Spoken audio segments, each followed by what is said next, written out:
Dr. John Henrik Clarke said, "It's time for Black people to stop playing the separating game of geography, of where the slave ship put us down. We must concentrate on where the slave ship picked us up.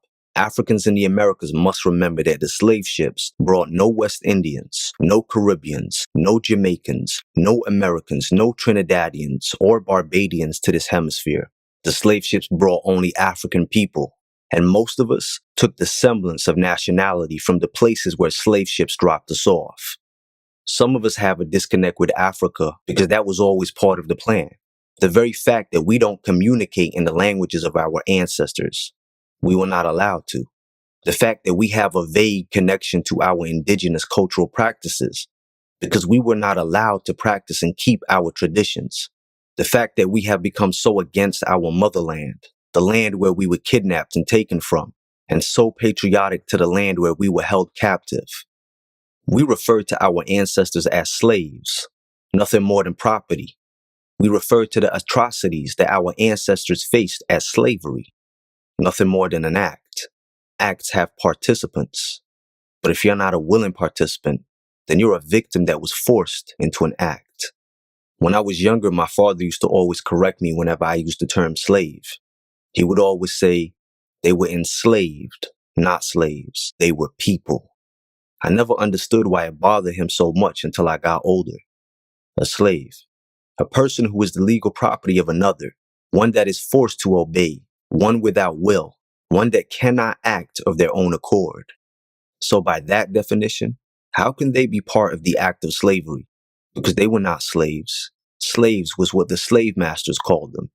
Calling our ancestors slaves, or merely referring to ourselves as even descendants of slaves, or descendants of slavery, implies that they were created to be slaves, rather than the reality, which is that they were abducted and held captive. We should say enslaved, and not only enslaved, but enslaved Africans, because as those who support what we oppose and oppose what we support love to remind us, we were not the only enslaved people. So it is important that we are clear on who our ancestors were, what they were, and where they came from. By using the word enslaved, we also hold those that enslaved Africans accountable, the enslavers, because slavery was something that was enacted on our people. We should say enslaved Africans instead of slaves. It might seem small, but it's actually more powerful than you realize. It may seem to some as merely word semantics, but words have been used to keep us in chains for hundreds of years, not just physically, but also mentally. It reminds me of books that I read, where an enslaved man would proclaim that he is not a slave, that he is a man. Our ancestors fought to be free, fought to be released from their captors, not to be remembered as slaves. Yes, it's a part of their history, but not the only part of their history. Even our ancestors who were born into slavery were enslaved, because every man and woman is born free.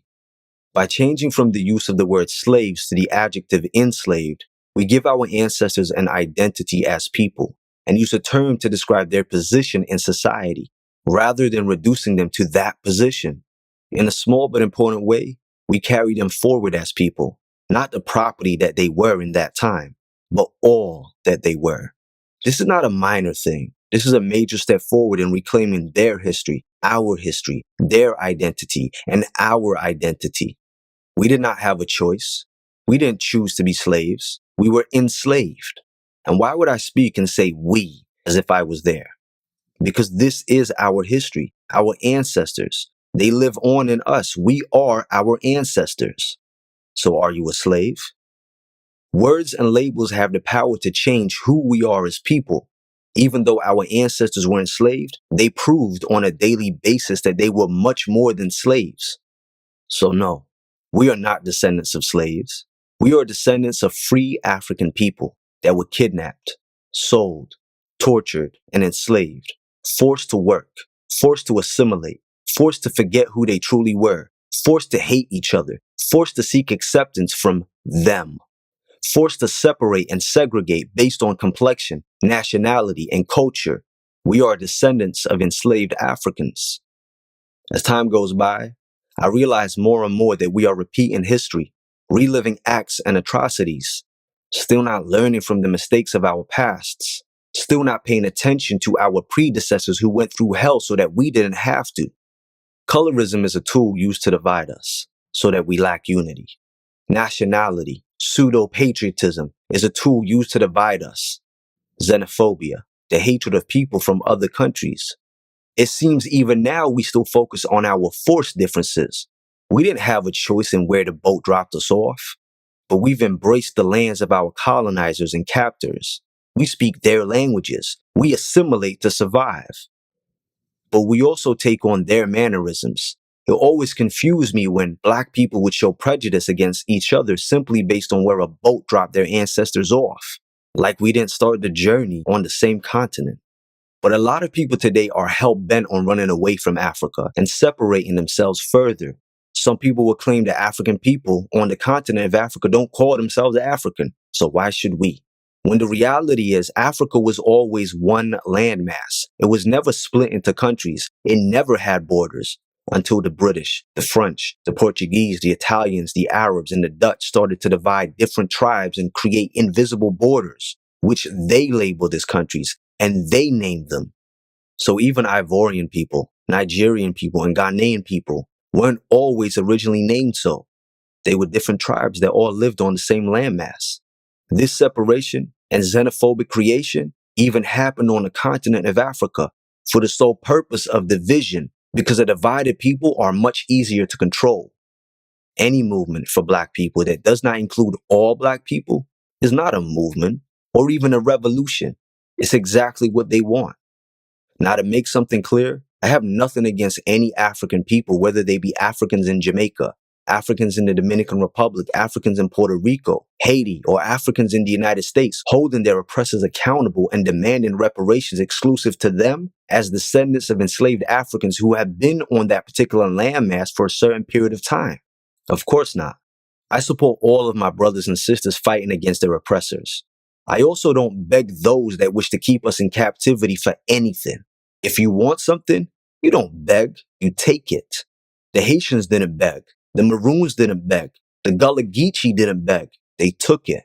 The issue I do have is the anti-African and xenophobic attitude that I have seen coming from descendants of enslaved African people towards other descendants of enslaved African people. Simply because your master speaks a different language or had you held captive in a different land, to see and hear other black people, other descendants of enslaved Africans say, go back to your own country to other African people is crazy. When we don't even realize that we are becoming more and more like our oppressors. Because in reality, we're not trying to end our oppression. We're not fighting for freedom or even what's right. Instead, we're fighting to be our oppressors. We can delude ourselves and say we're just fighting for something exclusive to us that happen to be on this particular landmass. But when it causes you to turn against your own brothers and sisters, you have become the new slave masters. This becomes a case of when the oppressed become the oppressors. Even Malcolm X said, you're not to be so blind with patriotism that you can't face reality. Wrong is wrong, no matter who does it or says it. I look at it like this. Imagine your mother gave birth to you in the United States. Then her and your father went to Jamaica and gave birth to your brother in Jamaica. And then they went to Brazil and your mother gave birth to your sister. The different places in which you and your siblings were born does not stop you from being brothers and sisters. The landmass in which you were born, your nationality does not take away your blood. Your genetics are much more important, much more greater, much more powerful than simple patriotism, than nationality, and greater than citizenship. Like Malcolm X said, a cat can have kittens in an oven, but that doesn't make them biscuits. Even Marcus Garvey, although he was Jamaican, he knew he was African. He wanted to liberate his people. He knew that we couldn't ever truly be free here. He wanted to take his brothers and sisters home, descendants of enslaved Africans of all nationalities. But they sabotaged his movement. They stopped him from going home. They used other black people against him to try and discredit him. Even Stockley Carmichael, a Trinidadian-born civil rights activist, he knew he was African. He coined the phrase Black Power. You might know him as Kwame Ture. He wasn't focused on where the boat dropped his ancestors off. His focus was where it kidnapped them from. When I speak, I don't speak for just African Americans or just Afro-Latinos or just Afro-Caribbeans. No. I don't speak for just dark-skinned people or just light-skinned people. No. I stand up and speak for all African people, regardless of their complexion, regardless of their nationality, regardless of where they're currently located. Because a movement that does not involve Africa and the liberation and unification of all African peoples is not a movement. It will go nowhere. When I advertise Black-owned businesses, I am not specific on what type of Black person or what their oppressor's given nationality is. No. I advertise all Black-owned businesses for free because we share one thing in common, and that thing is Africa. I don't care what part of the world you're from, what part of the world you found yourself living in. What I care about is that you're African. And I'm by no means trying to start a movement called DOEA, or Descendants of Enslaved Africans. It was already here. It is what we are. It describes us.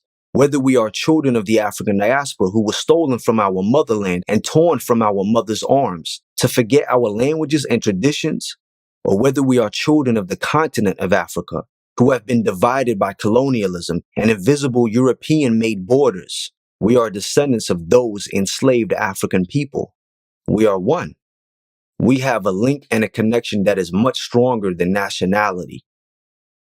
First, they enslave us, chain us, and relocate us, take away our identity and rename us, to erase us, maim us and rape us, impregnate us, to dilute us and beige us.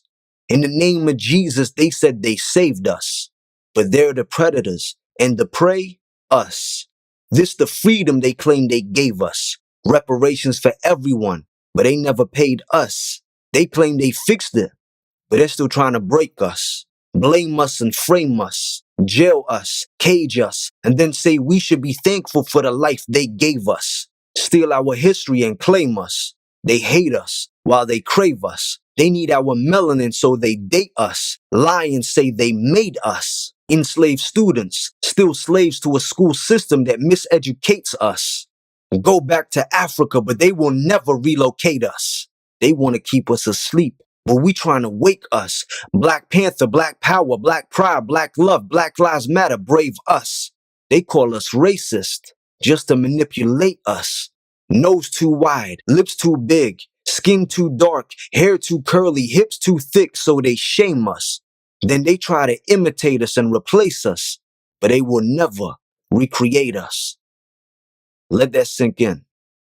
I've put some videos in the description that are very important. One is called African Americans Are Not the Only Black People. One is called Why They Want Black People to Deny Being African. And another is about the disconnect between Africans and people of the African diaspora. And there's also a video about how Africa got its name and why they don't want us to go back to Africa. Peace, love, and coconut oil. Hey man, that's racist. Please remember that from now on, brand new never before seen videos, as well as live streams, will only be available on my website, ikyg.com, via a Patreon subscription. ikyg.com is a Black-owned, Black-ran platform, 100% free from censorship. It's the only place where we don't have to worry about what we say and expressing ourselves. Make sure you check out the description and the comment section for important links, as well as information in video form that shows you what benefits you get when you support the site and join my Patreon. If you enjoyed this video and want to see more, then don't forget to subscribe and be notified every time I upload a video.